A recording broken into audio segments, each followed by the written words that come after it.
He believed she was merely another black woman.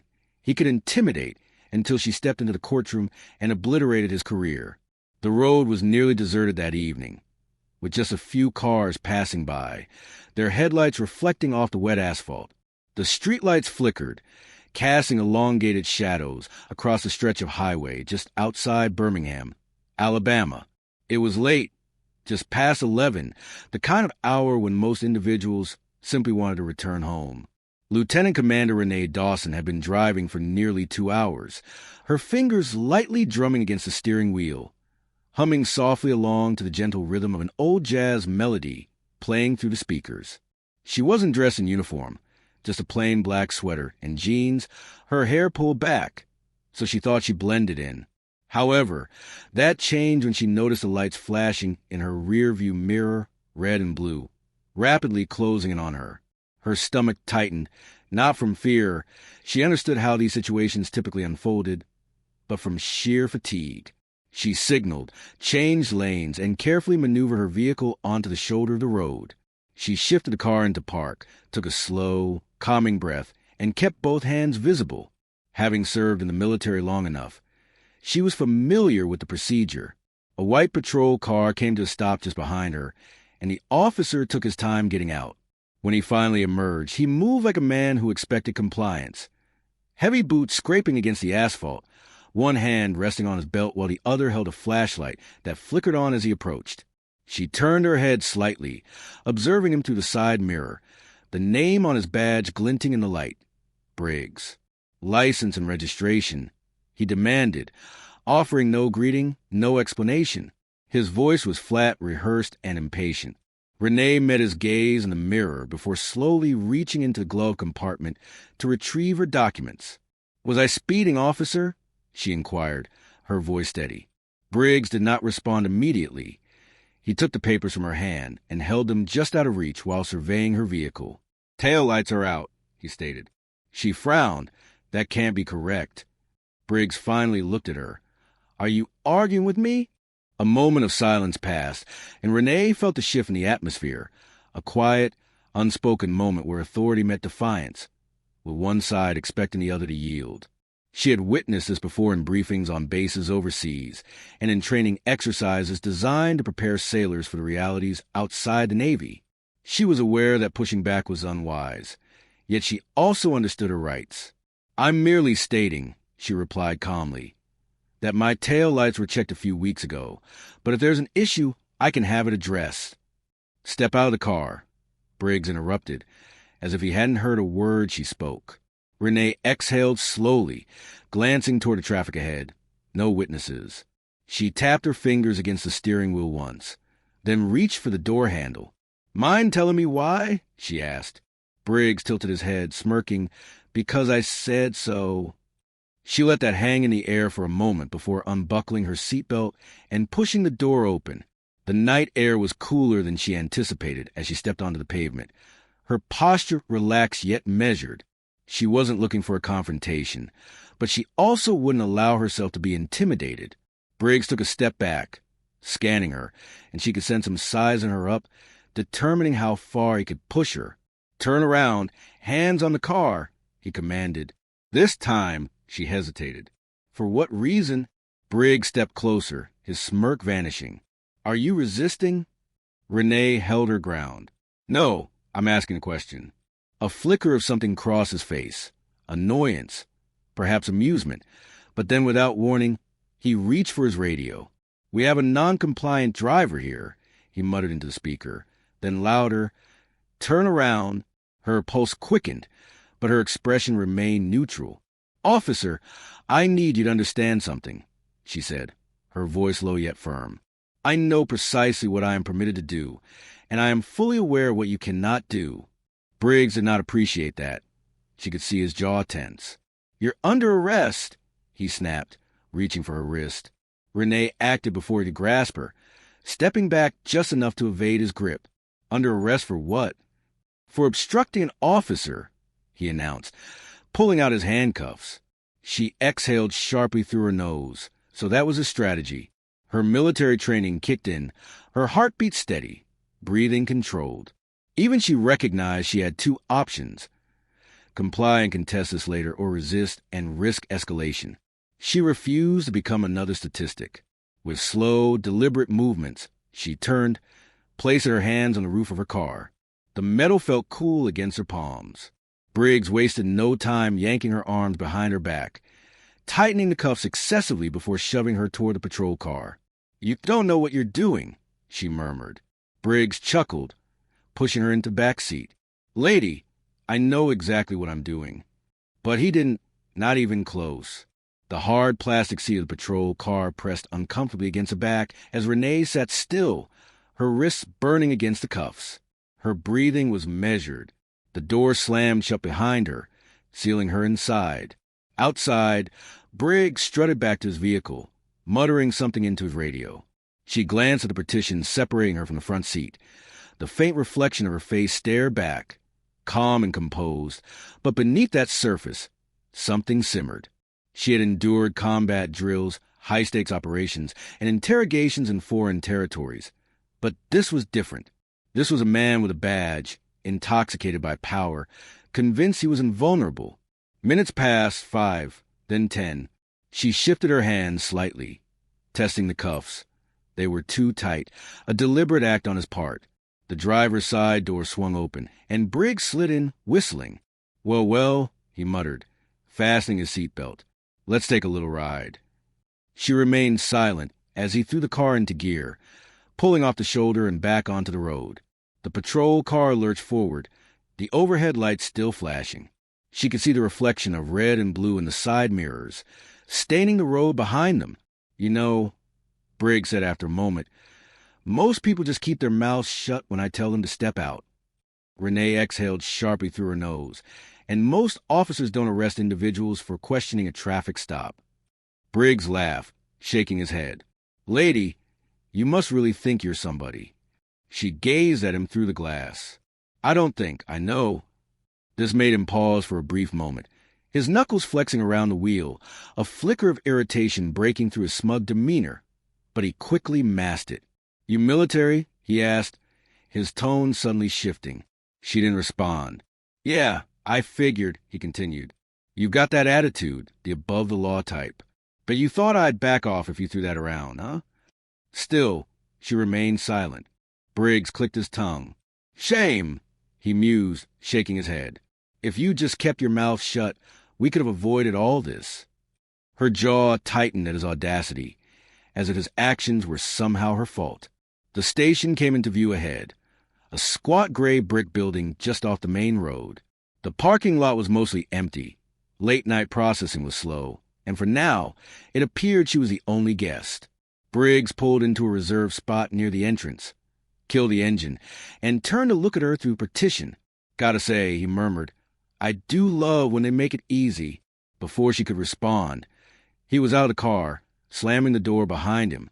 A moment later, her door swung open. "Let's go," he ordered.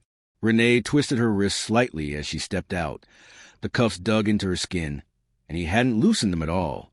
She kept her head high as he led her inside, past a desk sergeant and into processing. The holding area smelled of stale coffee and sweat. A metal bench lining the far wall, with a steel door leading to the cells just beyond it.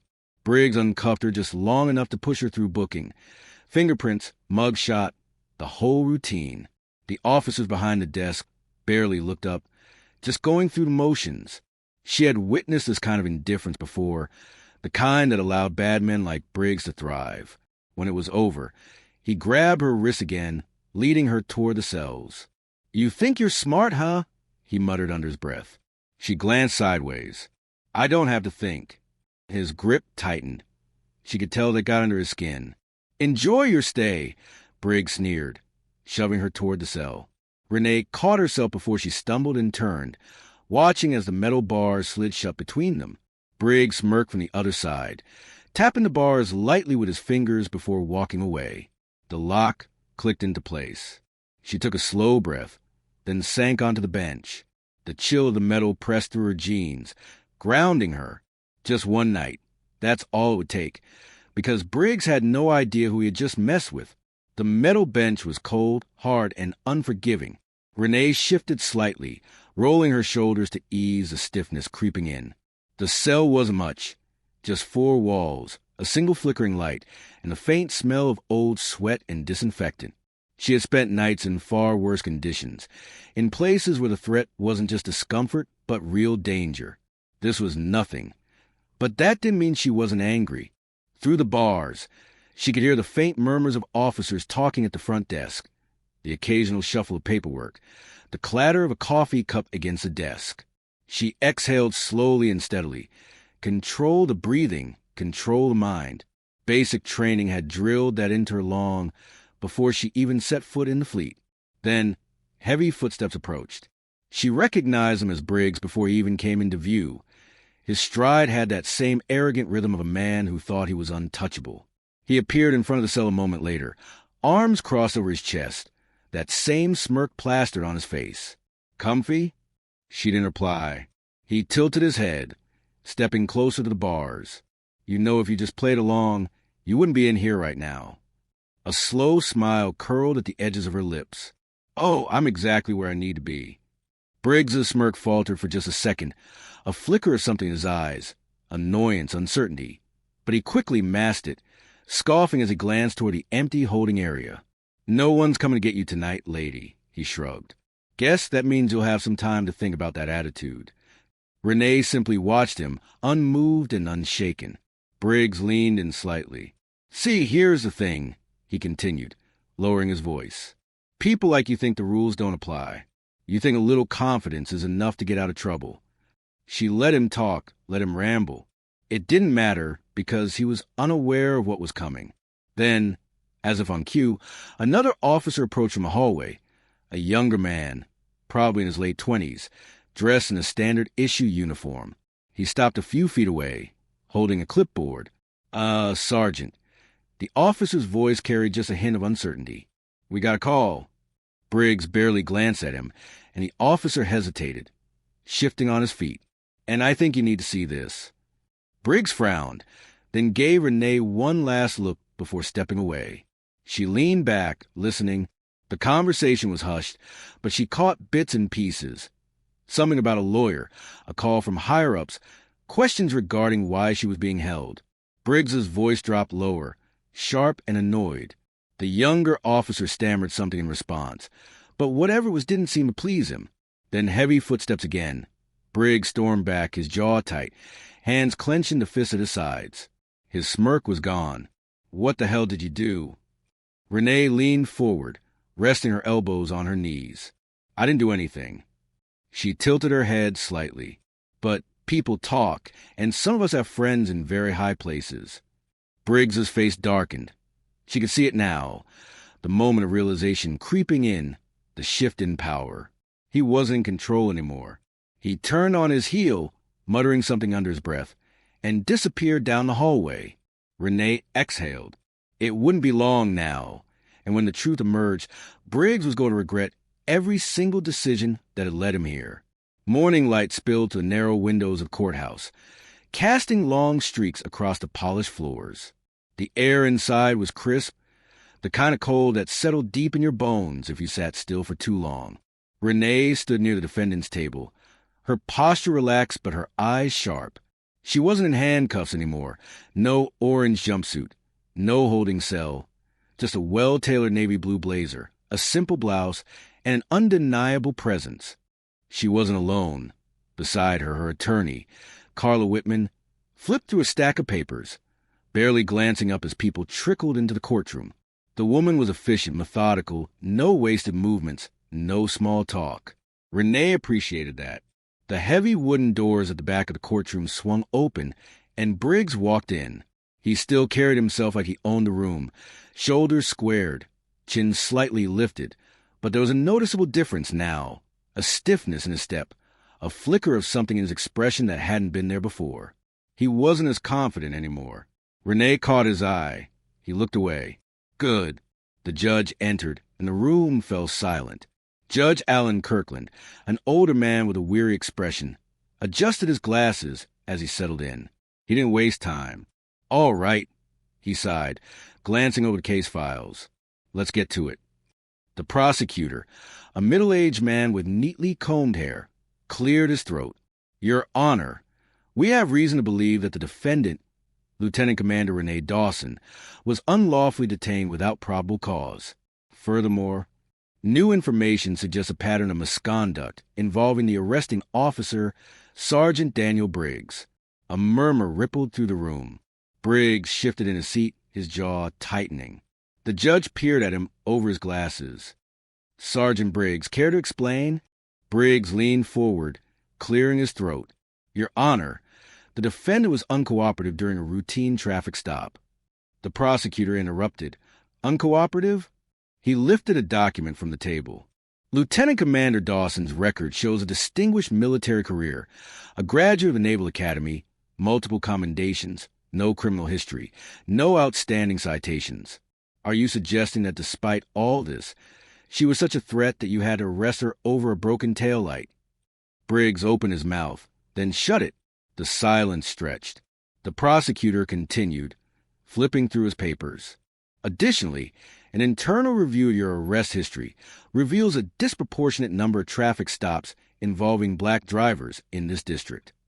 The murmurs grew louder as Briggs's face darkened. Judge Kirkland set his file down with a sigh. Sergeant, I don't like what I'm hearing. Briggs sat back, crossing his arms. She resisted. The prosecutor raised an eyebrow. The body cam footage says otherwise. Another ripple of noise moved through the room. Briggs looked at the judge, suddenly defensive. I was following standard procedure. Judge Kirkland wasn't convinced. He glanced toward the bailiff. Let's play the footage. A screen lowered at the front of the courtroom, and a video began to play. Renee didn't turn to watch. She had lived it. Briggs barking orders, her calm voice, the unnecessary escalation, the smug way he tightened the cuffs. The room fell dead silent when the footage ended. Judge Kirkland leaned forward, steepling his fingers. Sergeant Briggs, you violated protocol. You conducted an unlawful arrest and failed to report the complete details in your initial statement. Briggs opened his mouth, but the judge wasn't finished. The charges against Lieutenant Commander Dawson are hereby dismissed. His gavel came down sharply and decisively. I strongly suggest an internal investigation into Sergeant Briggs's conduct. The tension in the room snapped like a pulled rubber band. Briggs looked as if he'd been punched in the gut. His face flushed red, hands clenched into fists at his sides. Renee simply exhaled slowly, remaining composed. She never had any doubt. As she stood, collecting her belongings, she glanced toward Briggs one last time. Their eyes met. No words were exchanged, nor did they need to be, because this time she wasn't the one who had to fight for her reputation. Briggs was. Briggs stormed out of the courtroom, his heavy footsteps echoing down the polished hallways. His face was tight, his jaw clenched. He could feel the eyes on him, other officers, court staff, even reporters who had shown up after word of the case spread. He was unaccustomed to this. He was used to control, to walking into a room and commanding respect or fear. But now, the power he had taken for granted felt like it was slipping through his fingers. Then came the worst part. Sergeant Briggs. A sharp voice cut through the hallway noise. He turned to see Chief Eldon Baker standing with his arms crossed, his expression unreadable. The older man had been on the force for over 30 years, a respected figure in the department. His word carried weight. Briggs straightened. Baker studied him for a moment, then with a curt nod, motioned for Briggs to follow him into a private office. The second the door shut, the chief's tone dropped. What the hell were you thinking? Briggs exhaled sharply. I was doing my job. Your job? Baker scoffed, tossing a file onto the desk. It landed with a heavy thud. That's not what it looks like from here. The body cam footage, the arrest history, the fact that you didn't even know who you were arresting. Briggs's nostrils flared. What does that have to do with anything? Baker leaned forward, his voice quiet but sharp. Everything. This isn't some isolated incident flag for racial profiling. And you better believe this department isn't going down with you. Briggs felt his stomach twist. What does that mean? Baker straightened. It means you're being put on immediate suspension, effective now. Internal Affairs is investigating. And if they find what I think they're going to find... He shook his head. Your career is over. The words hit Briggs like a punch to the gut. His face burned. This is bull. Baker held up a hand. Don't finish that sentence. His voice was ice cold. Renee sat in her car, recalling how this would unfold. She had encountered men like Briggs before, entitled, arrogant, accustomed to bending the law in their favor. But this time he lost. Her phone buzzed with a message from her attorney. Briggs has been suspended, might face charges. Renee took a slow sip of her coffee. Good, she murmured. She glanced out the window, watching the city move on around her. The fight wasn't over. Not for her, nor for the people Briggs had likely harmed before. But today was a victory. The crisp afternoon air filled the front window. She saw no signs of defeat, no cracks in her composure. I feel like I did exactly what I was supposed to do, she replied. The captain's voice softened. That's what I thought you'd say. A pause followed. The Department of Defense has taken an interest in your case. Don't be surprised if they ask you to speak on it. Renee exhaled through her nose. Not sure I'm interested in being a headline. You already are, the captain countered. And whether you like it or not, what happened to you is a reflection of something larger. No, the captain agreed, but it's the first time Briggs is facing consequences, and it's because you didn't back down. Renee closed her eyes for a moment, letting those words settle. She hadn't backed down. Not when Briggs pulled her over, not when he tried to intimidate her, not when the cuffs tightened around her wrists, and not even when she spent the night behind bars, fully aware that the odds were stacked against her. She had remained resolute, and now she had won. The captain cleared his throat, laughing about something carefree and full of life. Renee watched them for a moment. The next generation. She had fought for herself, yes, but she had also fought for him, for every black boy and girl who deserved to grow up in a world where men like Briggs couldn't wield their badges like weapons. She took a deep breath and then walked away, her steps firm and her purpose clear. Because this fight wasn't just hers. It never had been.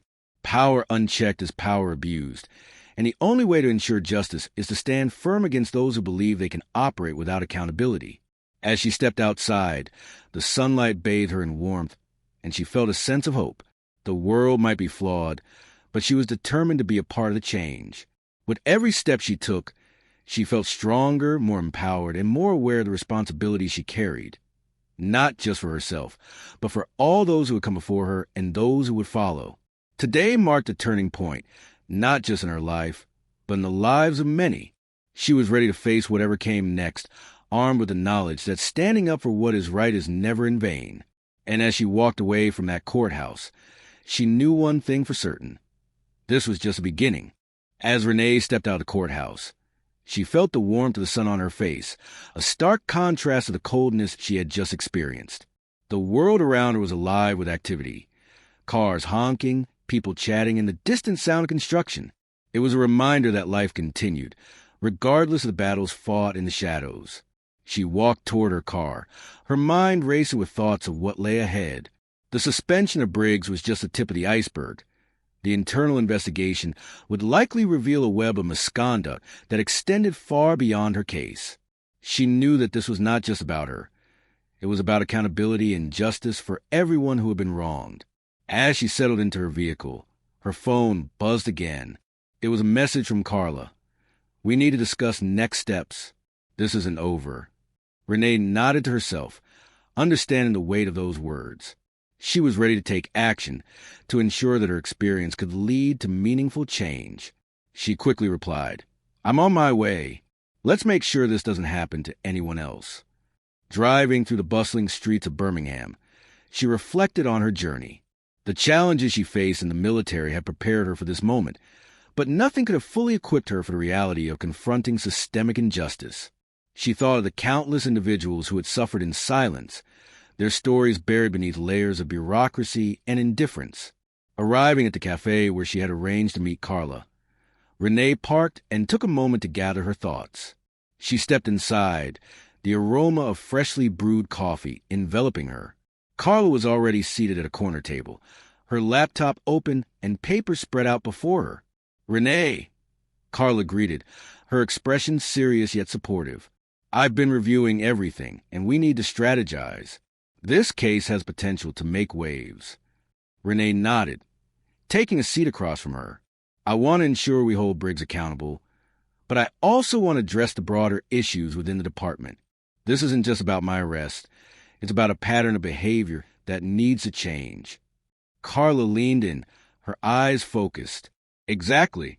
We can leverage your story to highlight systemic problems. We'll need to gather testimonies from others who have faced similar treatment. We can't let this be a one-off incident." Renee felt a surge of determination. "Let's do it. I want to reach out to community organizations, advocacy groups, anyone who can help amplify this message." As they discussed their plan, Renee felt a sense of purpose solidify within her. This was more than just a personal fight. It was a movement. Together, they would work to ensure that the voices of the marginalized were heard and that justice was served. The following weeks were a whirlwind of activity. Renee and Carla organized meetings, gathered testimonies, and connected with local media. The story of her unjust arrest began to gain traction, resonating with many who had experienced similar injustices. Renee found herself speaking at community forums, sharing her experience and advocating for change. Each time she stood in front of an audience, she felt a mix of vulnerability and strength. She was no longer just a victim. She was a catalyst for change. As the internal investigation into Briggs progressed, it became clear that he was not alone in his misconduct. Reports surfaced of other officers engaging in similar practices, targeting individuals based on race, and using their authority to intimidate. The community's outrage grew, and calls for reform intensified. Finally, the day came when the findings of the investigation were made public. The department announced significant changes, including mandatory training on racial bias and accountability for officers. Briggs was officially charged with misconduct, facing potential criminal penalties. Renee watched the news with a mix of satisfaction and disbelief. This was the change she had fought for, but it was only the beginning. She knew there was still much work to be done, and she was ready to continue the fight. In the months that followed, Renee became a prominent voice in the movement for police reform. She collaborated with local leaders, participated in panel discussions, and even testified before legislative bodies advocating for policy changes. Through it all, she remained grounded in her mission. She was driven not just by her own experience, but by the stories of those who had come before her and those who would follow.